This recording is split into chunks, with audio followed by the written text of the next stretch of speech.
உலகம் முழுவதும் பல அரசாங்கங்களையும் எதிர்த்து டிராக்டர்கள் படையெடுக்க ஆரம்பிச்சிருக்குது. தேர்தல் நெருங்கக்கூடிய நாடுகளைச் சேர்ந்த அரசியல்வாதிகள் விவசாயிகளை கண்டு நடுநடுங்கி போயிருக்காங்க. எங்க திரும்பினாலும் விவசாயிகள் போராட்டம் அப்படிங்கிற செய்தி தான் இருக்குதுங்கிற அளவுக்கு பல நாடுகளைச் சேர்ந்த விவசாயிகளும் அவங்க நாட்டு அரசாங்கங்களுக்கு எதிராக போராட்டம் பண்ண ஆரம்பிச்சிருக்கிறாங்க. ஸோ இந்த வீடியோவில் நம்ம என்ன பார்க்க போறோம்னா, இந்த மாதிரி உலகம் முழுவதும் விவசாயிகள் போராட்டம் பண்றதுக்கான காரணம் என்ன, இதற்கு பின்னாடி மறைந்திருக்கக்கூடிய மறைமுக நோக்கம் என்ன அப்படிங்கிறதையும் பார்க்க போறோம். கூடவே அவங்க நினைச்சதை சாதிப்பாங்களா மாட்டாங்களா அப்படிங்கிறதையும் ரொம்பவே டீடைல்டா பார்த்துடலாம். வீடியோவை லைக் அண்ட் சப்ஸ்கிரைப் பண்ணிக்கோங்க. வாங்க வீடியோக்குள்ள போயிடலாம். அறிவோம் தெளிவோம் உறவுகளுக்கு அன்பான வணக்கங்கள்.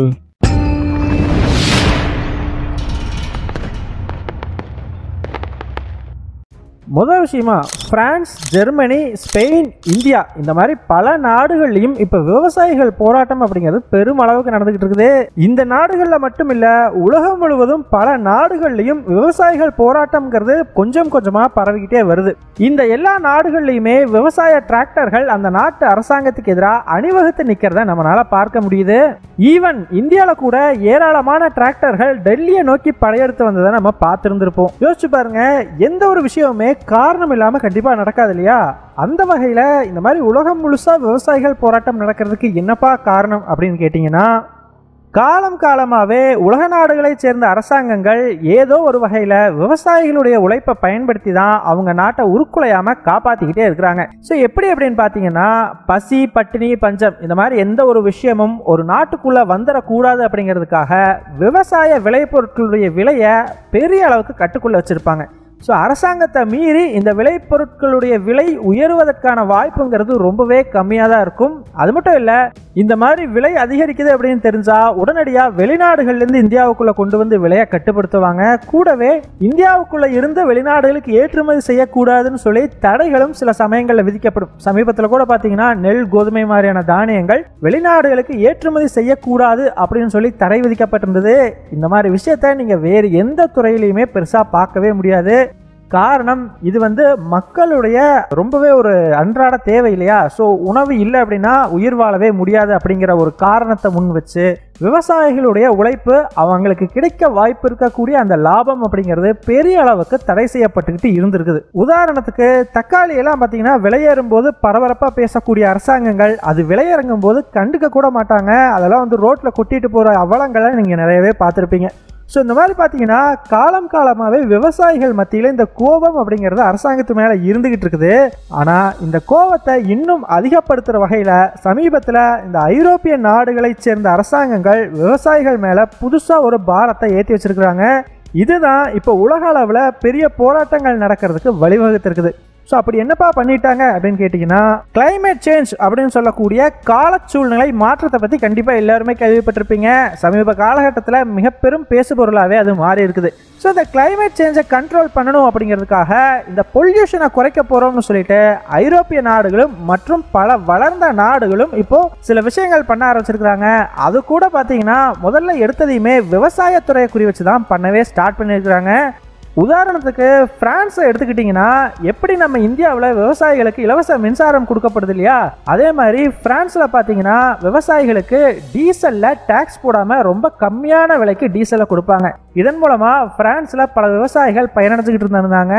இந்த நிலைமையில நான் சுற்றுச்சூழலை பாதுகாக்க போறேன், பொல்யூஷனை குறைக்க போறேன் அப்படின்னு சொல்லிட்டு பிரான்ஸ் அரசாங்கம் டீசல்ல நாங்கள் டேக்ஸ் போட போறோம் அப்படிங்கிற ஒரு அறிவிப்பை வெளியிட்டிருக்கிறாங்க. கூடவே ஜெர்மன் அரசாங்கமும் இதே மாதிரி ஒரு டாக்ஸை போடுறதுக்கு தயாராகிட்டு இருக்கிறதா தகவல்கள் வெளியாகி இருக்குது. அது மட்டும் இல்லை, காலம் போக போக இந்த டாக்ஸை கொஞ்சம் கொஞ்சமாக இன்க்ரீஸ் பண்ணுறதுக்கும் வாய்ப்பு இருக்கிற மாதிரி பேசியிருக்கிறாங்க. இதுதான் பிரான்ஸில் இருக்கக்கூடிய விவசாயிகளை பெருமளவுக்கு கோபப்படுத்தி இருக்குது. சரிப்பா, இதனால் இந்தியாவுக்கு என்ன பிரச்சனை அப்படின்னு கேட்டிங்கன்னா, ஆக்சுவலாக இப்போ பிரான்ஸ் அரசாங்கம் டீசலோட விலையை ஏற்றுனதுனால அங்கே இருக்கக்கூடிய பல விவசாயிகளும் டீசலை பயன்படுத்துறதை குறைக்க ஆரம்பிப்பாங்க. சில பேர் அவர்களுடைய பொருட்களுடைய விலையெல்லாம் ஏற்றவும் ஸ்டார்ட் பண்ணுவாங்க.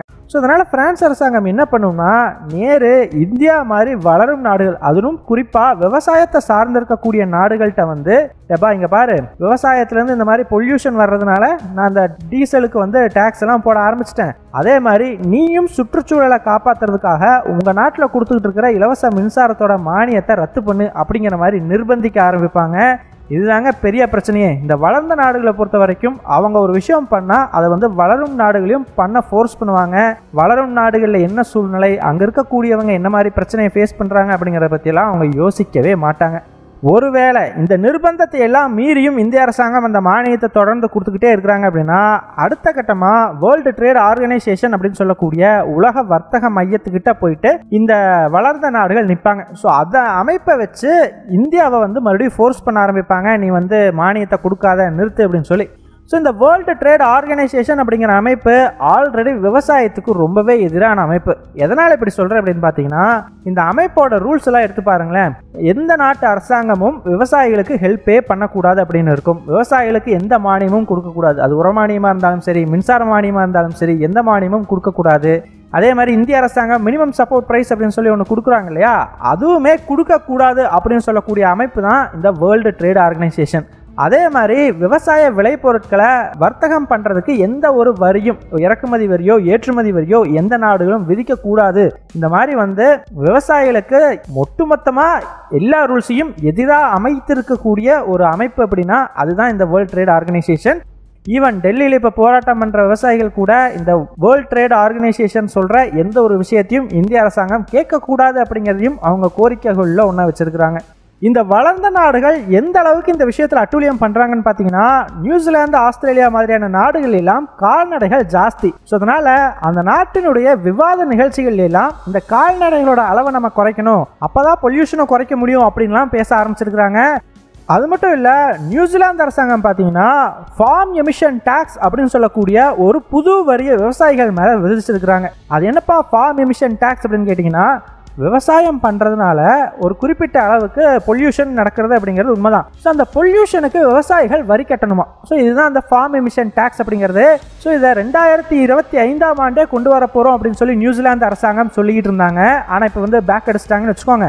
ஸோ யோசிச்சு பாருங்கள், இதே மாதிரி ஒரு ஃபார்ம் எமிஷன் டேக்ஸை உலகம் பூரா கொண்டு வரணும்னு சொல்லிட்டு நியூசிலாந்து போய் வேர்ல்டு ட்ரேட் ஆர்கனைசேஷனுங்கிற அமைப்பு மூலமாக வளரும் நாடுகளை நிர்பந்திச்சா இந்தியாவில் இருக்கக்கூடிய விவசாயிகளுடைய நிலை என்ன? ஸோ ரொம்ப கஷ்டம் இல்லையா? ஸோ இந்த அளவுக்கு இந்த வளர்ந்த நாடுகள் ரொம்பவே ஆட்டம் போட்டுக்கிட்டு இருந்தாங்க. இந்த சுற்றுச்சூழலை காப்பாற்றுறேன் அப்படின்னு சொல்லிட்டு கிளம்புறங்கின எல்லா ஐரோப்பிய நாடுகளுக்கும் என்ன ஒரு மென்டாலிட்டின்னு பார்த்தீங்கன்னா, நம்ம நாட்டில் பெருசாக விவசாயம் இல்லை, அதனால நம்ம வந்து பெருசாக பாதிக்கப்பட மாட்டோம், இந்த வளரும் நாடுகளில் தான் பெரிய அளவுக்கு விவசாயம் பண்ணிக்கிட்டு இருக்கிறாங்க, அவங்க எக்கேடு கெட்டு போனால் நமக்கு என்ன, அங்கே பசி இருந்தால் என்ன, பட்டினி இருந்தால் என்ன, பஞ்சம் இருந்தால் நமக்கு என்ன அப்படிங்கிற மாதிரி ஒரு மென்டாலிட்டிலேயே தான் செயல்பட்டுக்கிட்டு இருப்பாங்க. ஸோ அந்த மாதிரி தான் இந்த முறையும் இந்த மாதிரி நடவடிக்கைகளெல்லாம் எடுக்க ஸ்டார்ட் பண்ணியிருந்தாங்க. ஆனால் அது அவங்களே எதிர்பார்க்காத வகையில் ஐரோப்பிய நாடுகளுக்கே பேக் ஃபயர் ஆயிடுச்சு. இதற்கு முக்கிய காரணம் என்ன அப்படின்னு கேட்டிங்கன்னா, ரஷ்யா உக்ரைன் போர் ஆரம்பித்த பிறகு எரிபொருட்களுடைய விலை அப்படிங்கிறது தாறுமாறாக எகிரிடுச்சு இல்லையா? ஸோ அதனால் பார்த்தீங்கன்னா ஆல்ரெடி ஒரு பக்கம் எரிபொருள் விலையேற்றம், இன்னொரு பக்கம் இந்த மாதிரி அரசாங்கமும் டேக்ஸ் விதிக்குது அப்படிங்கும் பொழுது அதோடைய பாதிப்பு அந்த நாட்டு விவசாயிகள் பெரிய அளவுக்கு உணர ஆரம்பிச்சிட்டாங்க. அதனால் இந்த போராட்டம் பெரிய அளவுக்கு நடக்குது. அது மட்டும் இல்லை, உக்ரைனில் போர் நடக்குது அப்படின்னு சொல்லிட்டு பல நாடுகளும் உக்ரைன் கிட்ட இருந்து தானியத்தை வாங்குறதையே நிறுத்திட்டாங்க. காரணம், அங்கே போகிறதே ரிஸ்க் அப்படின்னு சொல்லி. அதனால் உக்ரைனுடைய தானியங்களை இப்போ போலாந்து, ஹங்கேரி மாதிரியான நாடுகள் வாங்க ஆரம்பிச்சிருக்கிறாங்க. இது இந்த நாடுகளில் இருக்கக்கூடிய விவசாயிகளுக்கு பெரும் பாதிப்பை ஏற்படுத்த ஆரம்பிச்சிருக்குது. அதனால் உக்ரைன் கிட்ட இருந்து எந்த தானியங்களையும் நீங்கள் வாங்கக்கூடாது அப்படிங்கிறதையும் இந்த விவசாயிகள் கோரிக்கையை வச்சு போராட்டம் பண்ணிட்டு இருக்கிறாங்க. கூடவே இந்த வேர்ல்டு ட்ரேட் ஆர்கனைசேஷனுங்கிற அமைப்பு என்னதான் வளரும் நாடுகளில் இருக்கக்கூடிய விவசாயிகளுக்கு பெரிய அளவுக்கு எதிர்ப்பாக இருந்தாலும், வளர்ந்த நாடுகளில் இருக்கக்கூடிய விவசாயிகளும் இந்த அமைப்போட சில ரூல்ஸால் பாதிக்கப்பட்டிருக்கிறாங்க. ஸோ அந்த அமைப்புக்கு எதிராகவும் இந்த போராட்டங்கள் அப்படிங்கிறது உலகம் முழுவதாகவும் இப்போ நடந்துகிட்டு இருக்குது. இந்த விவசாயிகள் போராட்டத்தில் இன்னொரு ஒற்றுமையுமே இருக்குதுங்க. அது என்னன்னு பார்த்தீங்கன்னா, இந்த போராட்டம் நடக்கக்கூடிய எல்லா நாடுகள்லையுமே மோஸ்ட்லி கூடிய சீக்கிரம் எலெக்ஷன் அப்படிங்கிறது வரப்போகுது. இந்த எலெக்ஷனை குறி வச்சு தான் இந்த போராட்டங்கள் அப்படிங்கிறது பெருமளவுக்கு நடத்தப்பட்டுக்கிட்டு இருக்குது. ஆல்ரெடி விவசாயிகள் அவங்களோட பவர் என்ன அப்படிங்கிறத காட்ட ஆரம்பிச்சிட்டாங்க. நியூசிலாந்தில் பார்த்தீங்கன்னா இப்போ விவசாயிகளுக்கு சாதகமான ஒரு கட்சி தான் ஆட்சியில் இருக்குது. அவங்க ஆட்சியை பிடிச்சதையுமே இந்த ஃபார்ம் எமிஷன் டேக்ஸ் அப்படிங்கிறத கொண்டு வர்றதை தள்ளி போட்டுட்டாங்க. ஸோ 2025 கொண்டு வரதா இருந்தது இல்லையா, அதை நாங்கள் 2030க்கு மேலே கொண்டு வந்துக்கிறோம் அப்படிங்கிற மாதிரி அறிவிச்சிருக்கிறாங்க. அது மட்டும் இல்லை, நெதர்லாந்துலையுமே விவசாயிகளுக்கு சாதகமான கட்சி ஆட்சியை பிடிச்சிருக்குது. கூடவே என்னதான் பிரேசில்ல லூலா டா சில்வா ஆட்சியை பிடிச்சிருந்தாலுமே கூட இப்போ போல்சனாரோவுக்கு அங்கே ரொம்ப பெரிய அளவுக்கு ஆதரவு பெருகிட்டு வருது. இதற்கு காரணம் அவர் விவசாயிகளுக்கு சாதகமாக இருக்கிறதுனால தான். ஸோ இந்த மாதிரி உலக அளவில் இந்த எலெக்ஷன்ஸை குறி வச்சு விவசாயிகள் களமிறங்கி இருக்கிறாங்க. இதன் மூலமாக பல நாடுகளில் அவங்க நினச்சதையும் இது வரைக்கும் செஞ்சுட்டாங்க. இனிமேல் என்ன நடக்கும் அப்படிங்கிறத நம்ம வெயிட் பண்ணி தான் பார்க்கணும். ஸோ நீங்கள் என்ன நினைக்கிறீங்க? விவசாயிகளுடைய இந்த போராட்டங்கள் வெற்றி பெறுமா? உங்களுடைய கருத்துக்களை மறக்காமல் கமெண்ட்ஸை சொல்லுங்கள். எங்கள் டெலிகிராம் சேனல் லிங்க் டிஸ்கிரிப்ஷனில் கொடுக்குறோம். இன்ட்ரெஸ்ட் இருக்கிறவங்க ஜாயின் பண்ணிக்கோங்க. ரொம்ப முக்கியமான செய்திகள் அதில் பகிரப்படும். வீடியோ பிடிச்சிருந்ததுன்னா லைக் பண்ணிக்கோங்க, சப்ஸ்கிரைப் பண்ணிக்கோங்க. இதன் மூலமாக எங்களுடைய வீடியோஸ் இன்னும் நிறைய பேர்த்துக்கு போய் சேரும். முடிஞ்சால் உங்களுடைய ஃப்ரெண்ட்ஸுக்கிட்டையும் நிறைய ஷேர் பண்ணிக்கோங்க. இது எங்களுடைய உழைப்புக்கு நீங்கள் கொடுக்குற ஒரு ரிவார்டாக இருக்கும். நன்றி.